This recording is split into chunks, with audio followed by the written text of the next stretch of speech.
A maioria das pessoas acredita que a traição começa com um toque, uma mensagem ou um encontro escondido.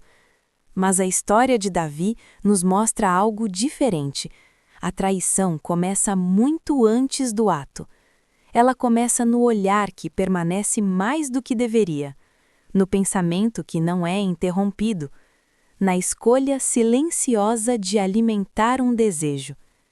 Davi não era um homem comum, ele era rei, líder, respeitado e admirado. Ainda assim, caiu. Isso nos ensina que posição, fé ou caráter passado não nos tornam imunes. A traição de Davi não começa no quarto, mas no momento em que ele escolhe não desviar os olhos. A Bíblia diz que enquanto os reis iam à guerra, Davi permaneceu em Jerusalém. Esse detalhe é mais importante do que parece. Ele estava fora do lugar que deveria estar. O conforto precede a queda. Do alto do palácio, Davi vê Batseba se banhando. Ela não o procurou, não houve planejamento inicial, houve oportunidade. E oportunidade só se transforma em traição quando não há limites internos. O poder cria uma ilusão perigosa, a de que nossas escolhas não terão consequências. Davi tinha autoridade, privacidade e ninguém para confrontá-lo.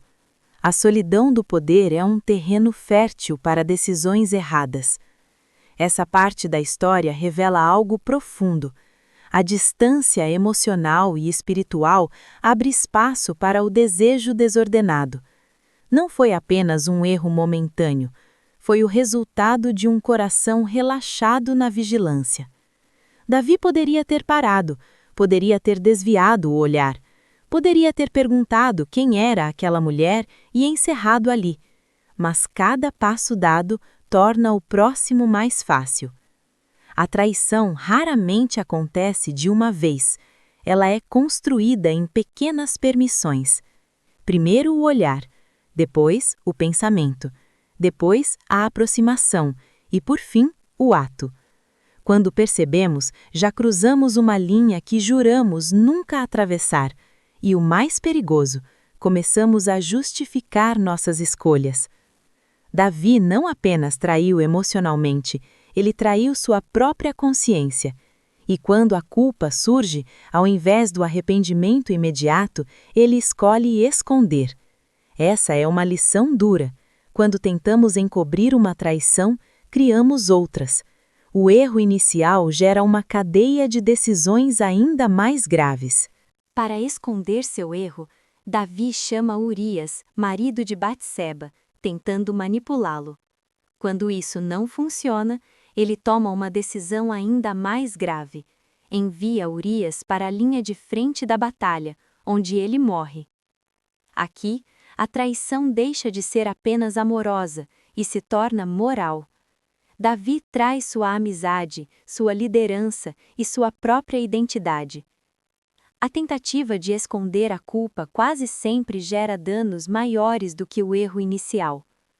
A história nos ensina que a negação prolonga a dor. Davi tentou controlar as consequências, mas perdeu o controle de si mesmo. O poder não o protegeu da queda, apenas a tornou mais profunda. É o profeta Natã quem confronta Davi, não com acusação direta, mas com uma história, e ao ouvir, Davi se reconhece nela. O arrependimento de Davi não é teatral. Ele reconhece: pequei, sem justificativas, sem desculpas. Aqui está a diferença entre culpa e arrependimento. Culpa paralisa, arrependimento transforma. Davi enfrenta as consequências, mas não foge da responsabilidade. Essa parte da história revela algo essencial. Errar não define quem somos, mas como lidamos com o erro. Sim. A história de Davi não é sobre condenação, mas sobre alerta.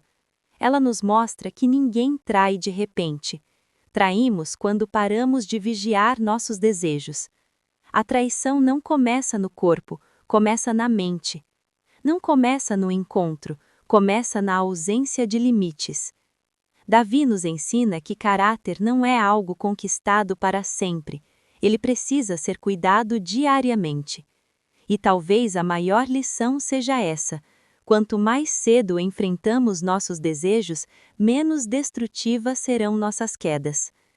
Essa história não nos convida ao julgamento, mas à honestidade. Todos somos capazes de errar. A diferença está em reconhecer, reparar e reconstruir. Se você gostou dessa reflexão, deixe seu like, compartilhe e se inscreva no canal. Comente. Você acredita que a traição começa no ato ou no pensamento?